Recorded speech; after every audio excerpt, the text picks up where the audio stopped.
First of all, thanks for coming on board. I know everyone has so many things to do on a Thursday night. Oh, yeah. Yeah. So I thought tonight's topic, but you might as well just sit back and relax, Karen. I think this is probably... I've just finished work. Yeah, nice. I think this is probably the most relevant topic that I've probably we've probably presented on, is like the mental health benefits of resistance training and actually what the research says. And the interesting thing is, like, everyone knows the benefits of exercise. You know, everyone's got that, you know, that rush or that high when they have been training, but no one really understands kind of how it leads into the longer term, or how does it actually lead into some form of counseling, some sort of therapy, and how it actually creates a nice little transition for a lot of people who are doing some potential, like, really deep or heavy therapy with their psychologists or psychiatrists, potentially might be on medication, but they need something to at least transition to. And especially the way the current government system set up is, you go get a mental health plan, you get 6 sessions. It's like, what's after the 6 sessions at the end of the day? There needs to be a nice transition system to assist people to what's going to be attainable in the long term, or sustainable, I should say. So, current state of affairs. So let's kind of crack into what's really going on at the moment. $60 million has been allocated to mental health in Victoria alone. It's a lot of money, but it's really just a drop in the pond. It's just more of a band-aid solution to what's going on. And where that money is going is probably more the interesting part at the end of the day as well.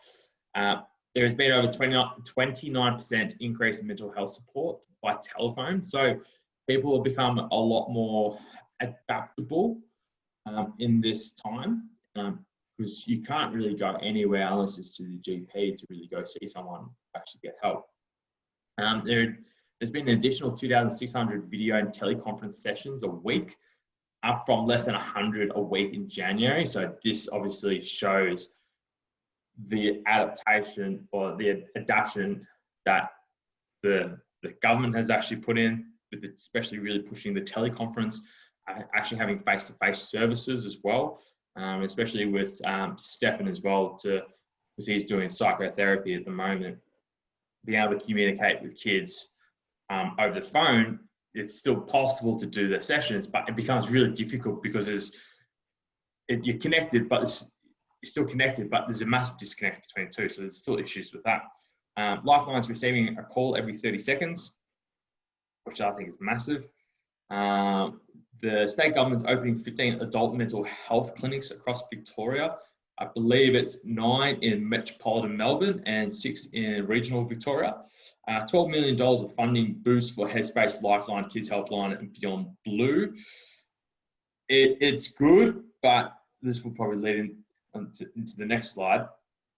Between Jan 1 and August 26, there's been 466 Victorians that have committed suicide. And this is from the state coroner. And I know I fell victim to this, where, you know, the suicide rate was up and it was posted up on Facebook and all that jazz. The state coroner's come back and said it's not actually, you know, the 1,000 suicides when COVID hit. So it's quite interesting how, you know, misinformation does get out, and some of us do get caught into it. And that's, you know, I was one of those people that got caught by it. And the stat is actually quite interesting. The number is 1 less suicide compared to this time last year, comparing timeframes, which actually shows the issue is not actually going anywhere. If anything, it's just like we're in just like a holding pattern. And potentially, if JobKeeper is canned from March next year and the economy hasn't recovered, I believe between, you know, Jan 1st and August 26th, we're going to see an increase in suicides next year compared to this year. And I think it's the University of Sydney did say we're potentially going to see a 25% increase in suicides from next year as well. But this is from Beyond Blue, put simply, there will never be enough psychologists and psychiatrists to service the mental health and wellbeing needs of all Australians. So my thought is, right, why are we pumping so much money into a service where there's never going to be enough people to serve everyone else?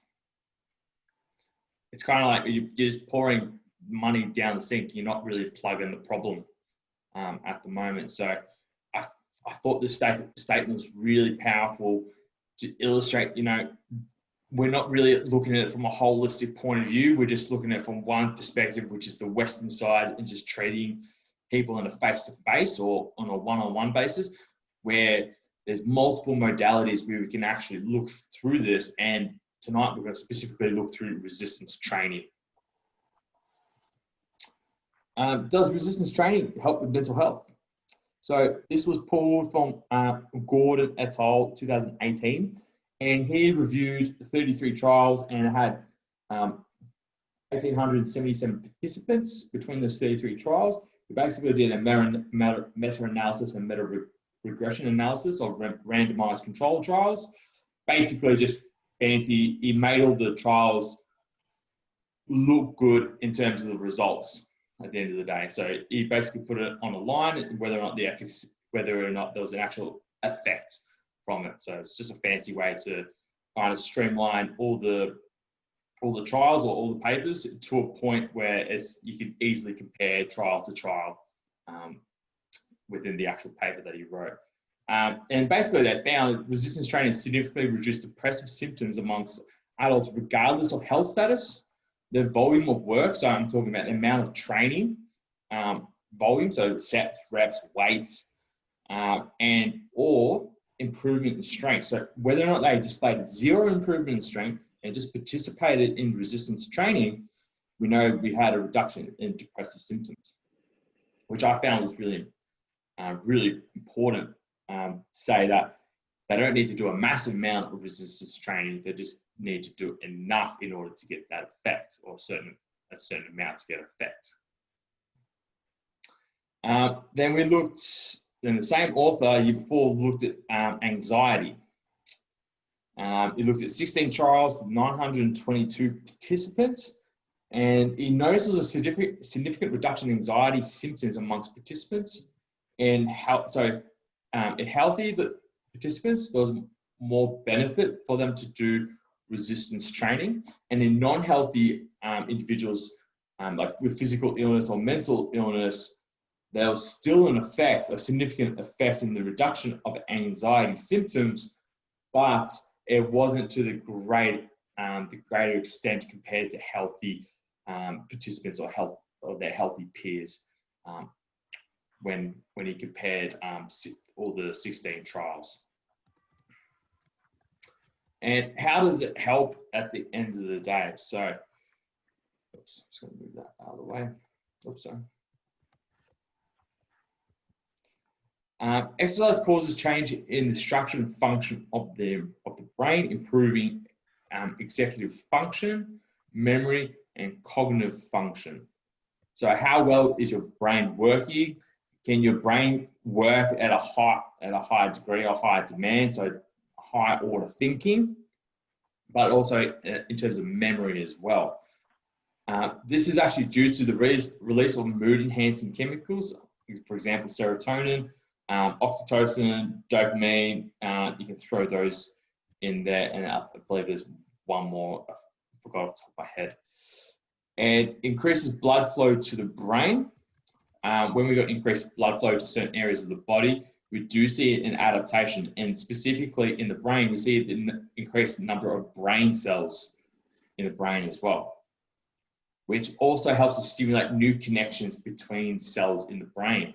So, which is really important, because when it comes to actually treating someone, maybe if someone's going to a therapy or a session like something like that, they might do it in conjunction with a personal trainer or some sort of fitness class or something like that, which will therefore actually improve the efficacy of the treatments that are being for the individual, which is therefore going to lead to potentially greater outcomes and long-term outcomes as well, because you need a system that's going to be sustainable medication for someone is not going to be a sustainable thing at the end of the day. And there needs to be some level of transition so that the body can actually begin to produce its own neurochemicals within the brain. And at the end of the day, exercise is an antidepressant. That's basically the main message here. The efficacy is actually really strong in terms of when it comes to depression and anxiety, but then it can be further heightened when it's in conjunction with some sort of therapy treatment as well.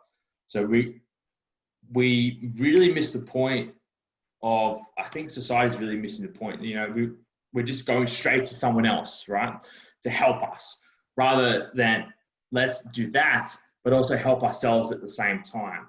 And helping ourselves at the same time is actually doing the physical exercise, which therefore can help to down-regulate the depression or the anxiety, or allow us to actually begin to deal with those feelings and those sensations, so we can begin to move on from that and transition to something else down the track. But that's it for tonight. I had to decide to keep it really short because we all know this information.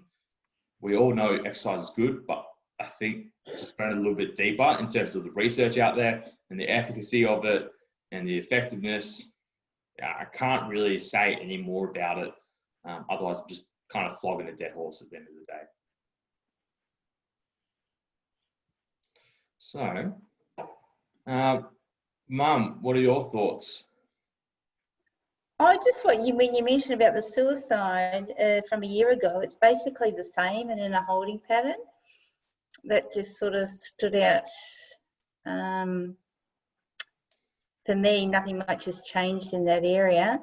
And also that's exactly right, the fact that they're paying all that money for psychiatrists and psychologists, but not looking at the other side of the coin of, you know, obviously fitness, how that makes a huge difference. There are other options. Pretty much, yeah. Or it can be used in conjunction as well. It's like if someone wants to lose weight, you can't just look at exercise. That's it. You got to look at what's going in their goal. Karen. I agree. You shouldn't be targeting just the problem itself. You should be looking holistically at it to see where a particular person is at in regards to, fitness, their eating habits, their sleeping habits, everything like that as well. It's really difficult to pull them all together for everybody because it all comes at a cost. $60 million to me doesn't sound like a lot of money at all, considering, you know, this is a really a problem that's on the increase, and particularly now. 60 million really doesn't go far. Now, we spend so much more on building roads, it's ridiculous. Why don't we look after our people that use the roads to start with? But yes, getting people to counsel and become professionals in the field is really difficult as well. That takes a special person to do that. You know, I have a saying that most psychologists need psychology themselves, and they're the ones that tend to go into these courses. And whether they can last the distance is the problem, because they tend to have, whether it's anxiety or just interest in that for a reason, you know, will they last the distance? It's a really, really tough gig to take on everybody else's problems if you have a few yourself. So yeah, it's definitely a profession that's on the rise and in need. So you always need someone to talk to. A computer's never ever going to take that over, which is nice. It's quite interesting. It's quite interesting that you said that there's, you know, there's not going to be enough psychiatrists and psychologists and counsellors. And like, as they mentioned from Beyond Blue, the CEO, there's actual programs to actually start to transition people who have worked in the mental health space to actually be supervised by psychiatrists in order to implement certain plans. So they're trying to increase the amount of mental health, they call them mental health coaches, to be able to be rolled out across the state. But I think it's kind of missing the point where we're only looking at it from a short-term perspective, because what happens when everything opens back up, you know, people are going to go back to some level of normality, and they're going to completely ignore what's actually happened, whilst we should actually create a step-by-step process to transition to something that's actually going to serve them and serve them in the long term. I think what possibly we need to do to increase the number of people who are listening to people out there. I don't know what you guys study in your course, but maybe with everybody who has an interaction with the public, whether it be through a fitness perspective, diet, and a medical sense, everyone within a course, whether it be just a diploma through to a PhD, need to incorporate some type of counselling within that course. You know, myself as a naturopath, yes, I did quite a bit of counselling because it's very one-on-one. But even within a fitness perspective, I think we're sort of getting to the stage where we need our fitness professionals to also be counsellors and to have some sort of training in that field, because it's, you know, it's great. I know you guys are listeners, which is fabulous, but then to go that next step to be able to understand what you're listening for and, you know, questions to ask, just to get people more aware. You know, you can be, you know, that stepping stone to them sort of trying to work out themselves if they have a problem, to go and seek further medical help. So I think we've just got to think smarter about how we train our people and use the whole population, not just say to a year 12 student, well, do you want to do, you know, counselling? Well, there's your course, off you go. It's not going to work like that. You've got to find the right people for the right job. And I think, you know, you guys in your business, your industry, are so passionate about what you do and caring for people. You know, maybe that word caring is the thing. Is it a caring industry? Yes, it is. You need counselling subjects within what you do. Do you have counselling within your course? No, that's actually a really good point to bring up. We're actually pseudo therapists. That's what they're called. That's basically personal trainer brackets pseudo therapist, because you wouldn't believe, like, over my career, all the stuff that I've heard, and these are people from, like, you know, corporate, they work in the medical field, like everything, everywhere. They literally, you become like the pseudo therapist, because exercise, when you exert yourself, it's like you feel like you're open and you feel like you're free to say whatever you want. When you kind of, and that's what endorphins do. Yeah, exactly. Right. You just want to release. Yes. At the end of the day. And if you get through to one person, you know, you've made such a world of difference. And even thinking even further afield, you know, I started off working in a pharmacy. Possibly even assistants in pharmacy need a little bit of counselling training. Hairdressers need a counselling training. You know, they're the world's biggest listeners, and everyone sits in a hairdressing chair. Well, almost everybody, I suppose. But, you know, they need something to equip them with listening well to work out a trigger, or work out what somebody's trying to tell them in a roundabout way. And this industry, especially because you're seeing them 1, 2, 3, 4 times a week, whereas I don't think there's any other industry on an ongoing basis that you're seeing people so regularly in such a way. Yes, and you get quite, you get to know them quite intimately, and you can pick up changes in them. You know, whether they're just, you know, how they walk through the door in the morning. Are their shoulders down? Are they skipping? Are they whistling? Or, you pick up that quite quickly. So, yeah. That's good. That's great. Really good. Sam, let's get you in the conversation. What were your thoughts? A couple, actually. But speaking of, as you said, Karen, the, what's it called, pharmacist. The pharmacist around the corner from me, it changed. So now whenever I go in there, instead of, you know, being like, oh, I need something to help me sleep, here you go, like, buy this, blah, blah, blah. He asks me questions, like, he's more into the actual person now. which I think I find very important. And he was like, I wouldn't give, personally, I know I sell this, but I wouldn't give this to my daughter. I would prefer that, like, go to your GP, like, instead of just selling a product, like he looks after his customers now. But when it comes to funding, to me, $60 million is a lot of money, but when it comes to psychologists and psychiatrists, it's next to nothing, because people go to psychologists and psychiatrists to discuss what they've gone through when it comes to work or their family. So I feel like if that 60 million was put into like different areas to increase someone's mental health, I think they wouldn't need money to go towards those people, because less people will be needing them. And also, I think that's just my personal opinion, because when things are going wrong, when things are going right in my life, when it comes to work, when it comes to family, I don't need to go and see someone.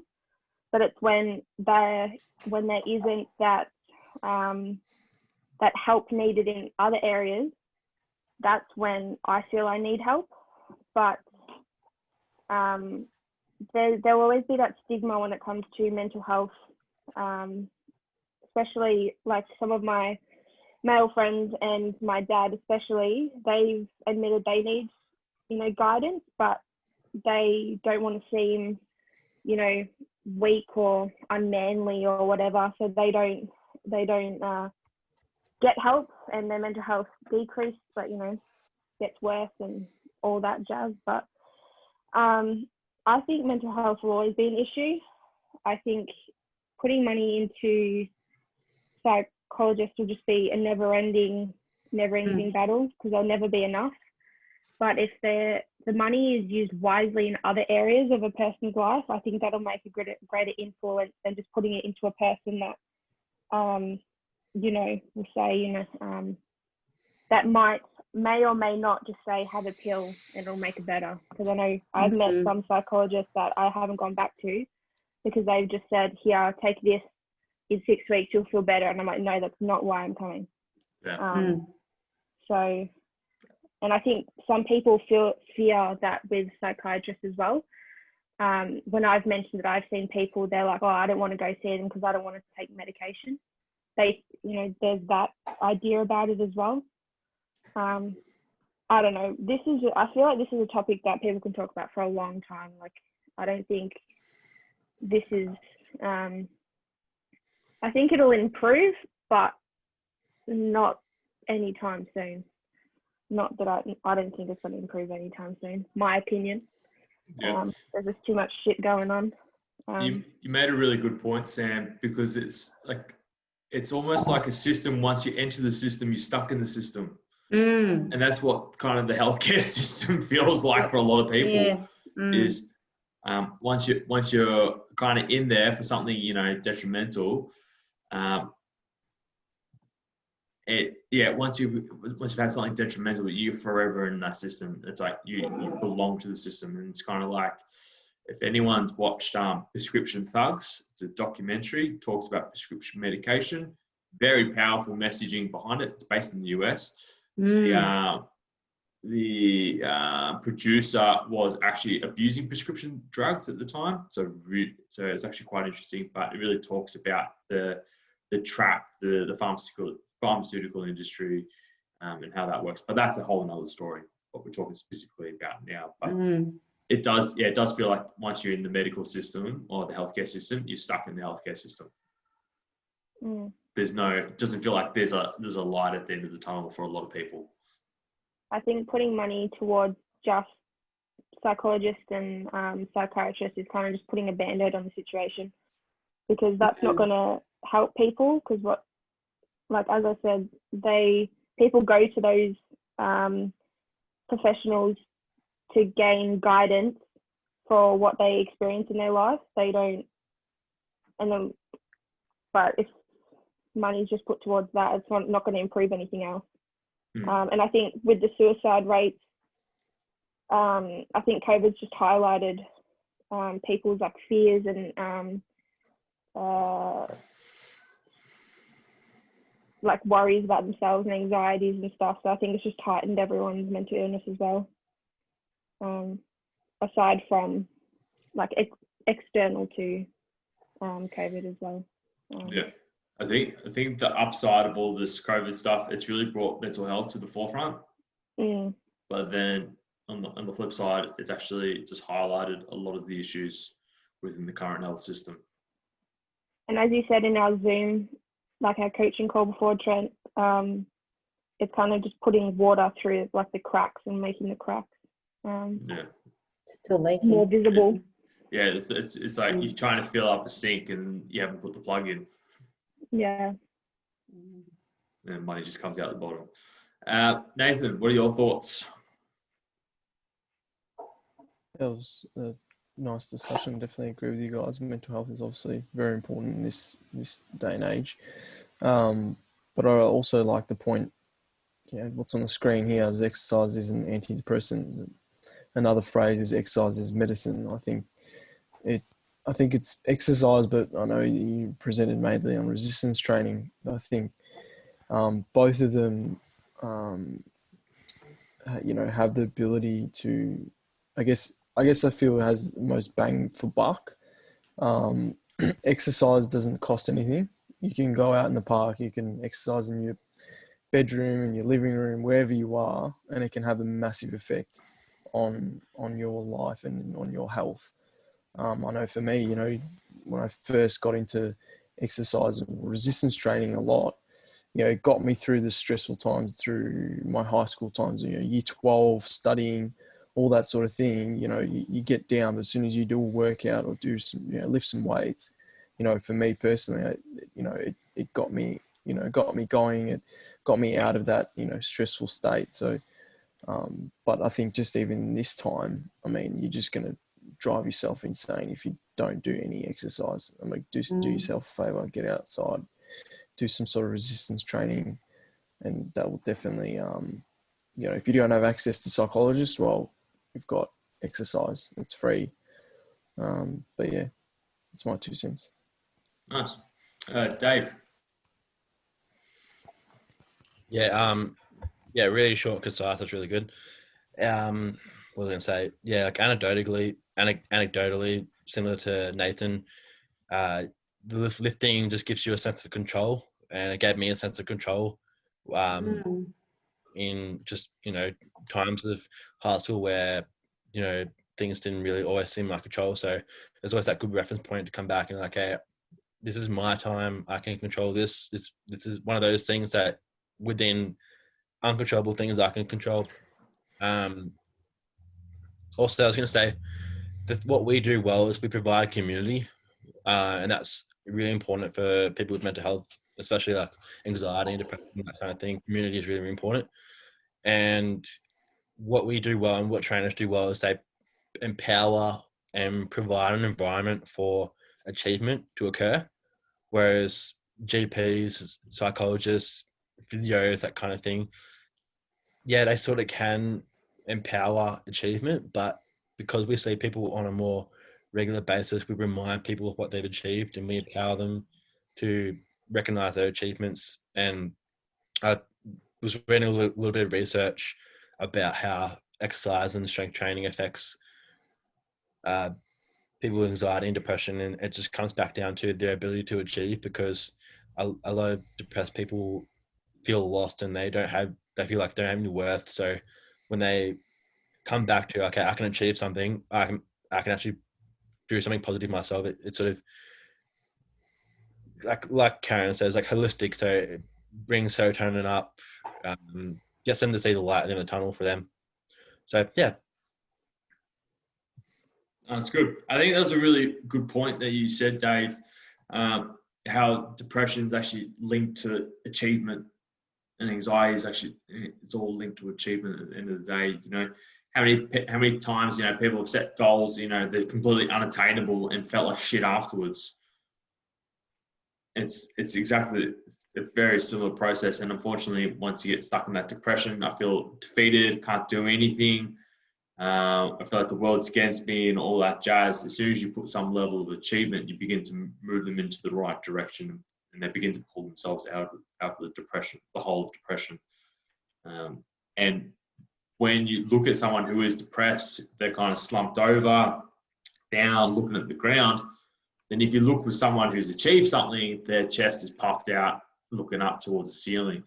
So, and we know body position can actually influence how we actually feel as well. And that was actually based upon another workshop another webinar that we did previously, talking about body position versus, if you're standing tall, the way you project your voice versus where you're standing slumped over and projecting your voice. They're two different things at the end of the day. But we can go down that rabbit hole. Other than that, I've got nothing else to say unless anyone else wants to drop their 2 cents into the pond. Yeah, I just want to add in a little bit, but yeah, I think because the trainers as well, because we manipulate not only physical activity, but we also control food and even to a point mindset. So obviously, I'm not saying obviously, but like some depressed people can be eating shit, very sedentary, and obviously their mindset's going to be really bad. So having an external controller of that or manipulator of that will be good as well. So directing food towards the right place, directing mindset to the right place, directing activity to the right place, it's all adds up to an equation. So yeah. Sweet. I'm going to add exercise as medicine to my repertoire now, because I do use food as medicine. Food is always medicine. That's right. I always throw something in with everyone I see. How big is your block? Just get outside and walk around it. I want you to do that every day. And that's enough to, get them the endorphins up to make them want to do more. And I think you're right, Sam, the men do have the issue, definitely.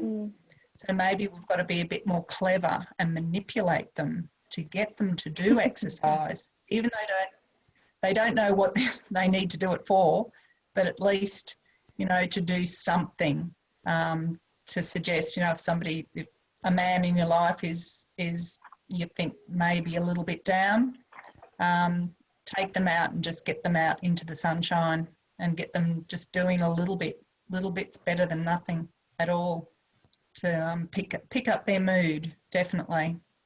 But